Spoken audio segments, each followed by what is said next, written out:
сегодня очень выраженный дефицит педагогов по многим направлениям, включая даже город. Есть случаи, когда просто директора школ звонят ректору университета и просят, чтобы хотя бы студентов 3-го курса направили им для, например, преподавателей по математике. И это касается многих других дисциплин. У нас эта проблема превратилась сегодня в очень серьезную проблему. Если говорить о школьных, сельских школах, она там куда гораздо более выражена, эта проблема.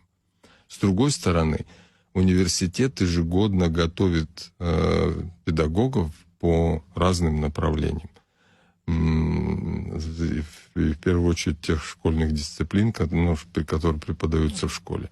И есть целевые места, есть бюджетные места, которые обязаны отработать по меньшей мере 2 года для того, чтобы получить свой диплом.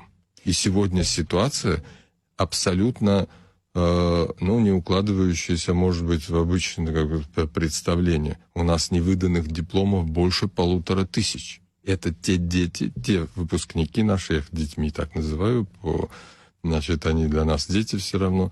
Значит, это те выпускники, которые не пошли по распределению в школы, пошли какие-то в другие места, и при этом их дипломы продолжают оставаться невыданными в университете. И с этим, конечно, справиться университет в этой ситуации делает максимум, что может сделать. Он проводит профориентационную работу с выездами в районы, по факту агитирует для того, чтобы люди пришли на те специальности, которые сегодня в первую очередь востребованы. Но как решить этот вопрос? Этот вопрос может быть решен на самом деле только общегосударственными усилиями.